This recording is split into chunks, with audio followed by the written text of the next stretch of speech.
Xin chào quý vị. Chào mừng quay trở lại kênh Trí tuệ Phật học. Đây là series Phật giáo và thế giới hiện đại. Tập 4, 5 giới, nền tảng của con đường tu tập. Giữa đời sống hiện đại, giữ giới, để làm gì? Trong tập trước, chúng ta đã thấy rằng Phật Pháp không đặt việc tu tập cá nhân và lợi ích của người khác vào thế đối lập, mà xem đây là hai mặt không thể tách rời. Tuy nhiên, để con đường tu tập không bị lệch lạc hay trở thành hình thức, Phật Pháp luôn đặt một nền tảng rất quan trọng ở bước khởi đầu, đó là đạo đức. Trong tập này, chúng ta sẽ cùng tìm hiểu vì sao 5 giới được xem là nền móng của con đường tu tập trong Phật Pháp. Sau khi đã nói đến việc tu tập không chỉ là chuyện của riêng bản thân, mà còn gắn liền với lợi ích của người khác, thì câu hỏi tiếp theo đặt ra là: đâu là nền tảng để sự tu tập ấy không bị lệch lạc? Trong Phật Pháp, nền tảng đó chính là đạo đức. Không có đạo đức, mọi nỗ lực tu tập đều rất dễ trở thành hình thức, hoặc tệ hơn, trở thành công cụ để nuôi lớn cái tôi tinh vi. Vì vậy, Đức Phật luôn đặt những nguyên tắc đạo đức căn bản ở vị trí khởi đầu của con đường tu tập. Những nguyên tắc ấy thường được gọi là 5 giới. Giới thứ nhất là không sát hại. Điều này không chỉ nói đến việc tước đoạt mạng sống, mà còn bao hàm thái độ tôn trọng sự sống. Khi tâm quen với bạo lực, dù là bạo lực thân thể hay bạo lực tinh thần, thì bất an và sợ hãi sớm muộn cũng sẽ xuất hiện. Giữ giới này giúp nuôi dưỡng lòng tự và cảm giác an ổn nội tâm. Giới thứ hai là không trộm cắp, hay nói rộng hơn là không chiếm đoạt những gì không thuộc về mình. Khi con người sống dựa trên sự chiếm hữu sai trái, tâm luôn đi kèm với lo lắng, đề phòng và bất an. Giữ giới này giúp hình thành sự ngay thẳng và cảm giác đủ đầy, dù vật chất có thể không dư thừa. Giới thứ ba là không tà hạnh, tức là không sống buông tha, gây tổn hại trong các mối quan hệ thân mật. Phật Pháp không phủ nhận đời sống tình cảm, nhưng nhấn mạnh trách nhiệm và sự tỉnh thức. Khi các mối quan hệ bị chi phối bởi dục vọng thiếu kiểm soát, khổ đau thường không chỉ dừng lại ở một người, mà lan rộng ra nhiều phía.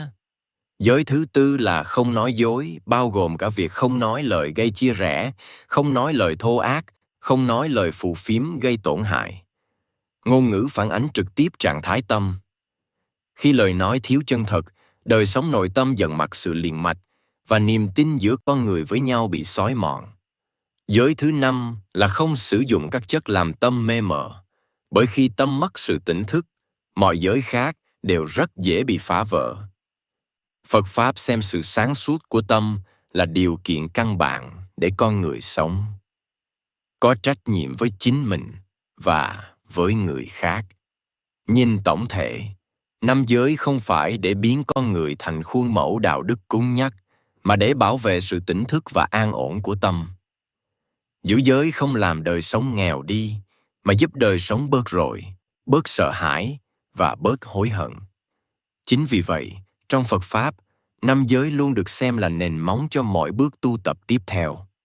Tuy nhiên, nếu chỉ nghe chữ giới, nhiều người sẽ lập tức liên tưởng đến sự cầm đoán, gò bó hay một hệ thống luật lệ mang tính áp đặt. Cách hiểu này khiến không ít người, đặc biệt là người sống giữa xã hội hiện đại, cảm thấy Phật Pháp quá nghiêm khắc hoặc xa rời đời sống.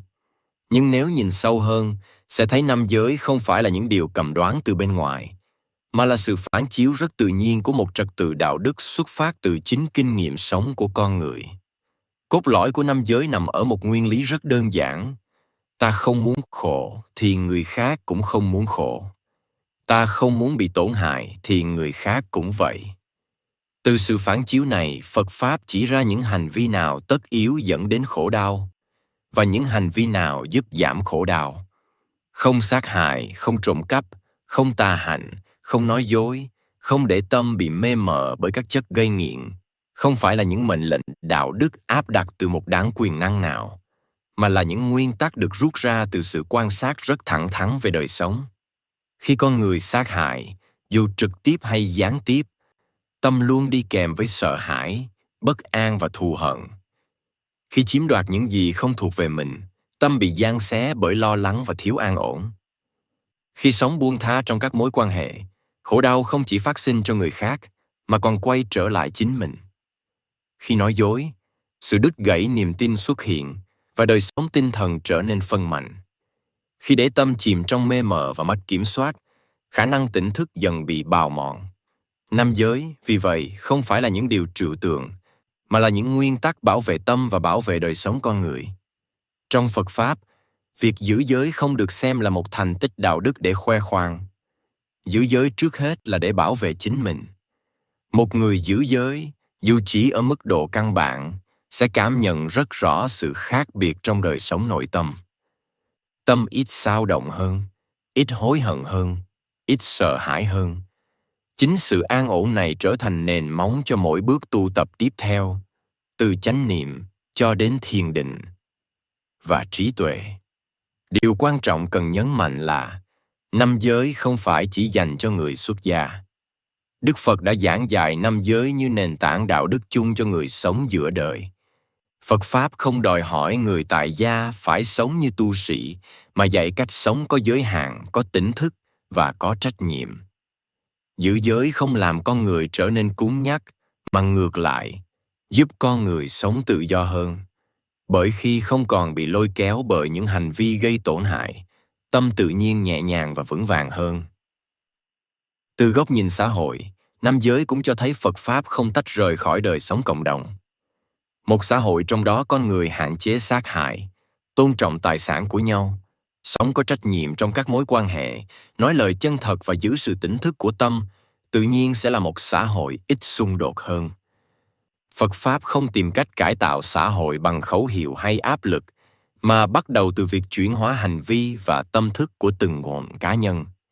Chính vì vậy, trong Phật Pháp, đạo đức là nền móng không thể thiếu, năm giới giữ cho con đường tu tập đi đúng hướng, không lệch sang cực đoan, cũng không trượt vào buông tha.